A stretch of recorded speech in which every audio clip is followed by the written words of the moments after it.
Graça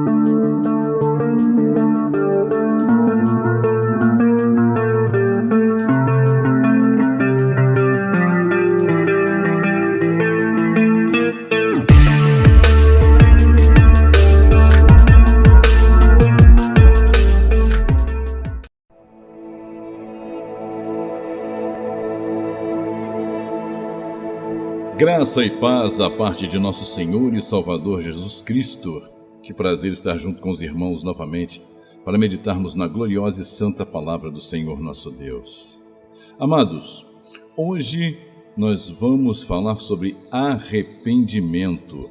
Não um remorso qualquer, mas o verdadeiro arrependimento. E vamos entender quais são as consequências de um verdadeiro arrependimento. Pensem, guarde na sua mente aí essa meditação. Quando o Senhor Jesus deu início ao seu ministério, Ele não iniciou apregoando dogmas, doutrinas, usos e costumes, ou sequer impôs algum tipo de ato litúrgico para as pessoas do seu tempo. Muito pelo contrário, Ele apresentou apenas uma condição para que pudéssemos nos aproximar dele e adquirirmos a perfeita salvação que somente ele pode nos proporcionar. Veja que o nosso Senhor e Salvador nunca apresentou nenhum tipo de rito litúrgico ou condição doutrinária. Para que nós pudéssemos ser salvos, ele apenas disse: arrependei-vos.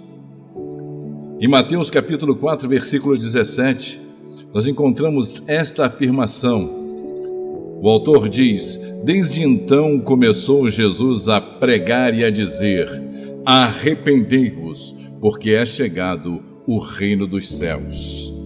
Veja que a condição apresentada pelo Senhor aos homens para que pudessem estar livres do pecado era somente o arrependimento incondicional. Nós já ouvimos muitas e muitas vezes a palavra arrependimento sendo proposta através de pregações, louvores, filmes e outras fontes que fazem uso desta expressão. Porém, a grande maioria das pessoas sequer sabe o significado da palavra arrependimento. A palavra arrependimento vem do grego, que significa mudar a mente, ou seja, o modo de pensar. Arrependimento é uma mudança de atitude. A pessoa que se arrepende verdadeiramente decide viver de forma diferente do modo que anteriormente se permitia viver.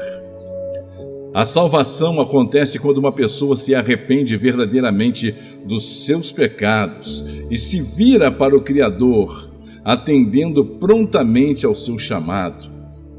O fato de nós praticarmos a profissão de fé, irmos até a frente, atendendo ao apelo, levantar as mãos e até mesmo nos batizarmos, não significa que estamos salvos em Cristo Jesus. Isso é apenas condições impostas pela situação que ali se apresenta para que nós possamos dar uma satisfação social às pessoas que ali estão e possamos fazer parte então daquele grupo. Mas a transformação verdadeira não vem através de atos externos, e sim de atitudes que mudam o nosso interior.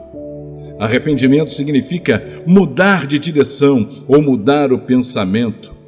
É o Espírito Santo, o Espírito de Deus, que nos ajuda a chegar ao verdadeiro arrependimento, nos convencendo do pecado.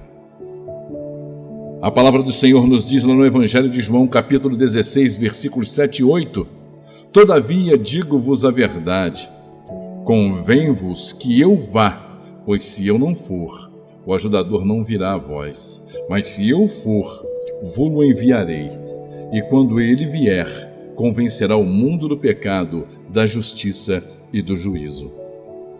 Esse convencimento do pecado quando nós nos convencemos que somos pecadores, que as nossas atitudes são podres diante de Deus, as nossas atitudes fedem diante de Deus, quando nós nos colocamos na condição de não mais continuar pecando, ou seja, não é que nós não vamos praticar o pecado, porque o pecado está incrustado em nós somos pecadores desde o nosso nascimento, desde a nossa concepção, mas quando nós nos arrependemos verdadeiramente, nós já não queremos estar na prática do pecado. Essa é a diferença, e é o Espírito Santo de Deus que nos convence do pecado, que nos convence da nossa condição de pecadores. O Espírito do Criador é que trabalha corrigindo com mansidão os que resistem, na esperança de que Deus lhe conceda o arrependimento. Exatamente isso. Nós buscamos a condição de que Deus nos dê o arrependimento para que nós possamos conhecer plenamente a verdade que só pode ser encontrada verdadeiramente no Filho unigênito de Deus. Em 2 de Timóteo, capítulo 2, versículos 25 e 26, a palavra do Senhor é enfática quando diz: corrigindo com mansidão os que resistem na esperança de que Deus lhe conceda o arrependimento para conhecerem plenamente a verdade e que desprendam dos laços do diabo, porque certamente eles haviam sido presos pelo diabo, para cumprirem a vontade de Deus. Ou seja, o arrependimento, ele vem pelo Espírito de Deus. Nós não temos a capacidade em nós mesmos de nos arrependermos daquilo que fazemos. Pois, se nós dizemos que nos arrependemos de uma coisa e continuamos praticando esta mesma coisa, nunca houve arrependimento em nós. Amados, na Bíblia, arrependimento é conhecer o pecado. Para se arrepender, a pessoa precisa entender que pecou, que é um pecador, pois é isto que a palavra diz: todos pecaram, é o que Romanos 3, 23 e 24 assim nos afirma. Porque todos pecaram e destituídos estão da glória de Deus, sendo justificados gratuitamente pela sua graça, mediante a redenção que há em Cristo Jesus.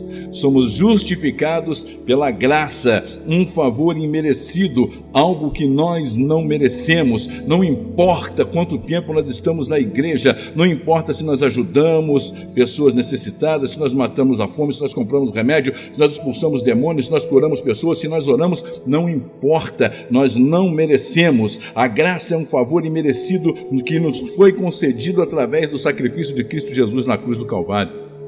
A pessoa, queridos, que se arrepende, se sente triste, porque passa a entender que o pecado é errado, é um erro na sua vida. Por isso, pede perdão a Deus de todo o coração e não mais volta às antigas práticas. Veja atentamente que o Salvador diz para a mulher que foi pega em flagrante ato de adultério. Lá em João capítulo 8, do versículo 10 ao 11, o autor diz: então, erguendo-se Jesus e não vendo ninguém senão a mulher, perguntou-lhe: mulher, onde estão aqueles teus acusadores? Ninguém te condenou? Respondeu ela: ninguém, Senhor.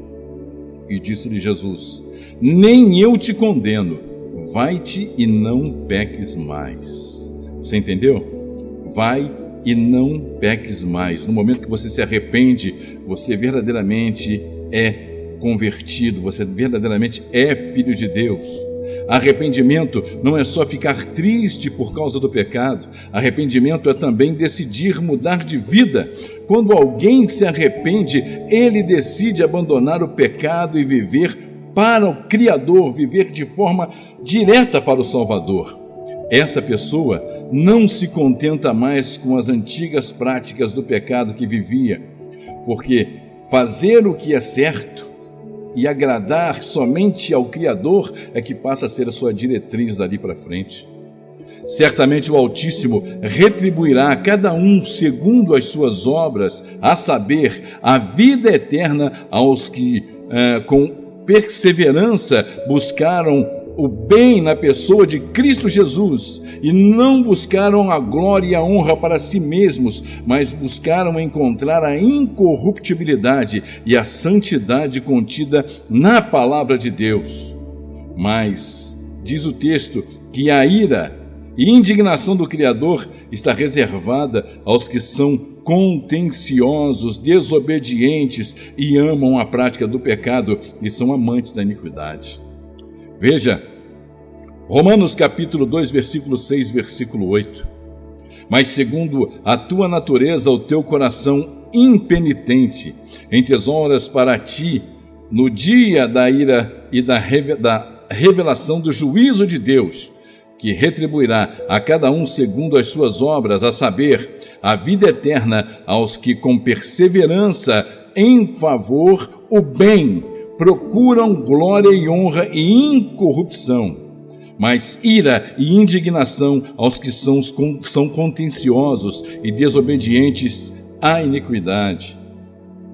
Quais são as consequências de um verdadeiro arrependimento? Sim, porque há consequências. Todos os atos que nós tomamos têm consequências, sejam bons ou maus, sempre vai haver uma consequência. E quando nós nos arrependemos, há consequências, tanto no ambiente físico como no ambiente espiritual. A principal consequência do arrependimento é uma vida diferente. Agora, a pessoa que antes vivia na prática da iniquidade já não quer continuar praticando o pecado como antes lhe era comum. Com a ajuda de Cristo Jesus e do Espírito Santo de Deus, pode rejeitar o pecado e buscar fazer o que é certo. A palavra diz que nós devemos nos sujeitar a Deus. Ela diz que sujeitai-vos, pois, a Deus, mas resisti ao diabo e ele fugirá de vós. Chegai-vos para Deus e ele se chegará a vós. Limpai as mãos, pecadores, e vós de espírito vacilante, purificai os corações. Tiago 4, 7 e 8. A pessoa arrependida está pronta a aceitar a correção de Deus e se propõe a aprender como viver verdadeiramente de maneira certa. Porém, isso não significa que nunca mais vai pecar. Isso não significa isso, porque como eu disse anteriormente, a nossa natureza é pecaminosa, somos pecadores desde o momento que somos concebidos. Mas significa que vai reconhecer o seu erro diante do Senhor todos os dias, pedindo perdão e se esforçando contra o desejo de pecar, contra os desejos antes que fazem parte da nossa natureza humana, procurando sim negar a sua própria natureza em amor de Cristo Jesus. Faremos sempre isso com a ajuda do Espírito de Deus, do Espírito Santo de Deus, pois sozinhos nós não temos essa capacidade. Com o tempo, o arrependimento traz muitas consequências exteriores. Deus nos liberta do pecado para que tenhamos condições de praticar boas obras, claro que sempre boas obras em Cristo Jesus. O Espírito do Criador faz nascer em nós o desejo de buscar o bem através da transformação, da novidade de vida que passa a existir em nós através do novo nascimento que só pode haver na vida de quem verdadeiramente se arrependeu de suas antigas práticas e não mais voltou a praticá-las. Muitos de nossos irmãos pensam que por fazer parte de uma denominação ou por ocuparem um cargo dentro das suas denominações estão fazendo a vontade do Criador do céu e da terra.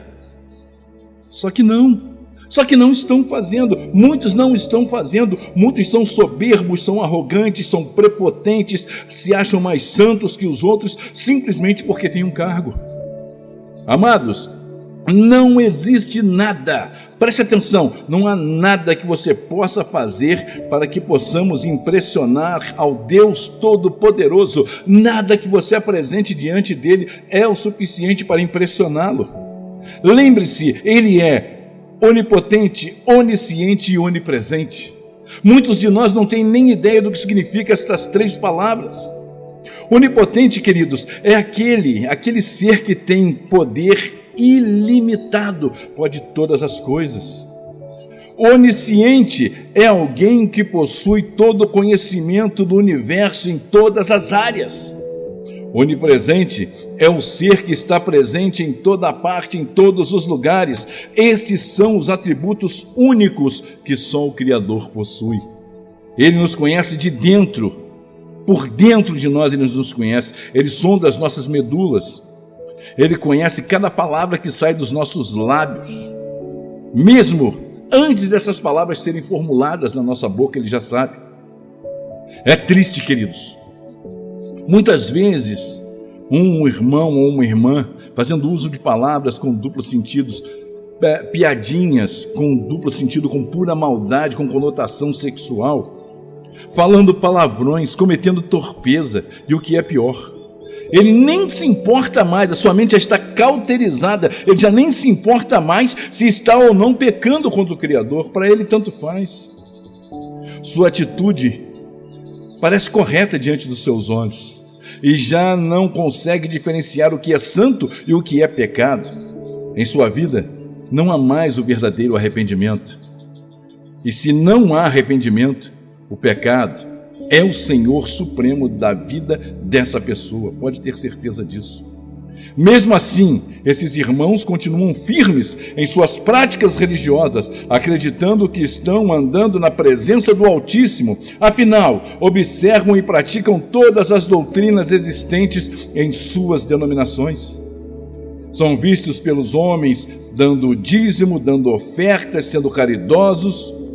São tidos como um exemplo, mas é diante daquele que é onipotente, onisciente e onipresente. Você pode esconder diante dos irmãos, diante da sua denominação, diante da igreja, mas diante daquele que é onisciente, onipresente e onipotente, não tem como esconder. A palavra nos diz lá em Isaías capítulo 59, versículo de número 2: mas as vossas iniquidades fazem separação entre vós e o vosso Deus, e os vossos pecados escondem o seu rosto de vós, de modo que não vos ouça. Queridos, não se engane, o Senhor Deus Todo-Poderoso, Criador do céu e da terra, não está ouvindo as tuas orações. O teu pecadinho escondidinho, aquilo que você pratica sem ninguém ver, é exatamente isso que faz separação entre você e o teu Deus. É esse que nos separa, que separa as nossas vidas do nosso Criador, quando nós não confessamos os nossos pecados e deixamos de praticá-los. Porque não adianta você confessar e em seguida praticar o mesmo pecado. Amados, nós vivemos uma vida puramente religiosa. Sempre foi assim, acreditando que assim estaríamos próximos do Criador, quando, na verdade, Ele nunca esteve perto de nós. A religião nunca nos aproximou do Criador, apesar dela ter uma conotação de religar, ser ela tida como religar, ou seja, religar o homem com Deus. Isso é uma maior profunda mentira, é a maior mentira que pode ser contada. A única coisa que nos aproxima de Deus é o sacrifício de Cristo Jesus na cruz do Calvário. Somente o sangue do Filho pode nos aproximar do Pai. Os nossos pecadinhos de estimação sempre nos mantiveram distante da verdade. Talvez estivemos longe do Criador durante toda a nossa jornada, durante toda a nossa vida. É triste, é muito triste mesmo, mas temos de reconhecer que estamos enganados ou que fomos enganados durante todo esse tempo. Muitos irmãos, agora, nesse momento, devem estar revoltados, indignados com o que eu estou falando, revoltados com as minhas palavras, pois estão na igreja há muito tempo. Já curaram enfermos, já expulsaram demônios, falaram em línguas e até profetizaram. Mas não sou eu que estou dizendo nada, é a própria palavra que está afirmando, que está fazendo esta afirmação veemente. Veja o que diz Mateus capítulo 7, versículo 21 e 23. Nem todo aquele que diz Senhor, Senhor, entrará no reino dos céus, mas aquele que faz a vontade de meu Pai que está nos céus. Muitos me dirão naquele dia, Senhor, Senhor, não profetizamos nós em teu nome? E em teu nome não expulsamos demônios? E em teu nome não fizemos muitos milagres? Então lhe direi claramente, nunca vos conheci. Apartai-vos de mim, vós que praticais a iniquidade. Entendeu, queridos? Não importa o que façamos, não importa o que pratiquemos, é graça, e nós temos que ser agradecidos por esta graça imerecida. Veja que a palavra nos diz também em Lucas capítulo 13, versículo 25 e 28. Quando o dono da casa, presta atenção, quando o dono da casa, o nosso Senhor, o nosso Salvador, e se estiver levantando e cerrando a porta, fechando a porta, quando ninguém mais vai entrar, e vós começardes de fora a bater a porta, dizendo: Senhor, abre-nos, e ele vos responder: não sei de onde vós sois. Então começareis a dizer: comemos e bebemos na tua mesa, e tu ensinava nas nossas ruas. Ele vos responderá: não sei de onde sois. Apartai-vos de mim, vós que praticais a iniquidade. Ali haverá choro e ranger de dentes, quando virdes Abraão, Isaque, Jacó e todos os profetas no reino de Deus, e vós lançados fora. Jesus, queridos, é enfático e continua repreendendo, ensinando e mostrando, dizendo: arrependei-vos, porque vos é chegado o reino dos céus. O evangelho tem sido ensinado mal e porcamente. A desgraça do evangelho da prosperidade tem substituído o evangelho da salvação. E a palavra do Senhor nos mostra lá em Jeremias capítulo 48, versículo 10: maldito, presta atenção, maldito aquele que fizer a obra do Senhor relaxadamente. Não importa se você frequenta uma denominação há 40 anos, se você não se arrependeu verdadeiramente e não nasceu de novo, as Escrituras garantem: o seu nome não está escrito no livro da vida do Cordeiro. Repito, se você não nasceu de novo e não se arrependeu, o seu nome não está escrito no livro da vida do Cordeiro. Amados, é hora de se arrepender e sepultar de vez o velho homem. É hora de sepultar de vez, de jogar a última pá de terra por cima. Quem tem ouvidos, ouça o que o Espírito diz às igrejas: ao que vencer, darei a comer do maná escondido, e dar-lhe-ei uma pedra branca, e na pedra um novo nome escrito, o qual ninguém conhece senão aquele que o recebe. Apocalipse 2,17. Amados, não podemos mais esperar, não há tempo para ficarmos esperando aquele momento adequado de nos acertarmos com o nosso Criador. Você está pensando, de repente, aí na sua casa, que vai ter mais tempo ainda sobre a terra? E se não for assim? E se o Criador te chamar neste momento? E se algo acontecer? E se de repente você despertar lá na eternidade e descobrir que já é tarde demais? Você vai dizer ao Criador: Pai, durante toda a minha vida, eu pratiquei a tua obra, eu estive na tua casa. Como eu posso estar indo para a perdição, Pai? E o Senhor vai dizer: apartai-vos de mim, vós que praticais a iniquidade. Durante tanto tempo, nós vivemos uma vida de religiosidade, vivemos como fariseus. Sim, como Jesus mesmo disse, fariseus hipócritas.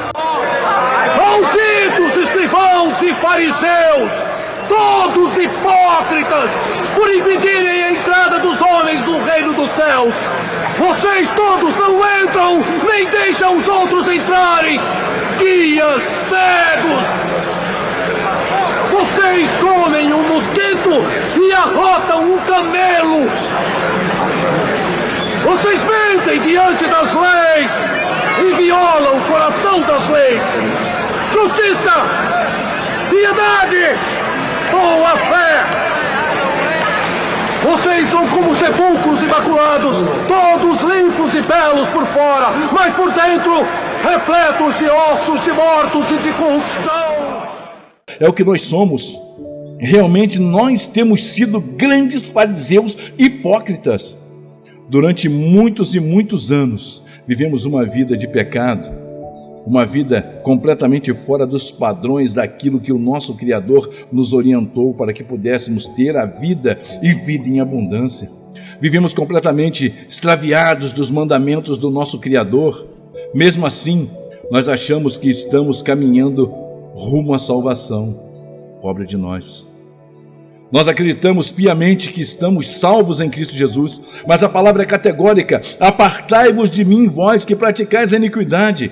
Por isso, amados, nós temos que observar se verdadeiramente estamos andando no caminho esse que o Altíssimo nos indicou para que nós pudéssemos andar. O Altíssimo assim designou para nós um caminho perfeito.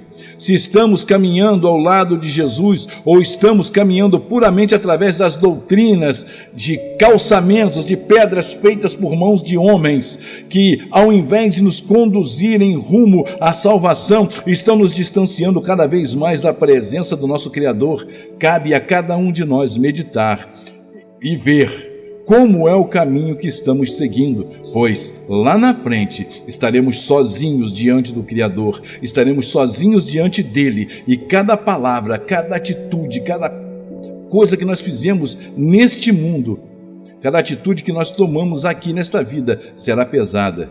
Nós vamos dar conta de cada uma delas. Medite nessas palavras e permita que o Criador entre no seu coração e mude a sua vida. Essa palavra serve também para mim, para que eu venha meditar e colocar a minha vida verdadeiramente na presença do Criador. Pois quando um pregador traz a palavra que sai da sua boca não é dele, e sim do Espírito de Deus. E ela não serve somente para aqueles que estão ouvindo, serve também para aquele que está se pronunciando. Por isso, queridos, medite nessa palavra, guarde ela no seu coração e mudemos a nossa atitude antes que seja tarde demais. Eu sou o presbítero André. Esse é o canal Portas Abertas. Se você gostou desse vídeo, deixe o seu like, inscreva-se no canal, nos ajude a ranquear no YouTube, toque no sininho, receba as notificações, deixe também o seu comentário, isso é muito importante para o crescimento do canal. Um forte abraço e até o próximo vídeo, se o nosso Criador assim permitir. Graça e paz.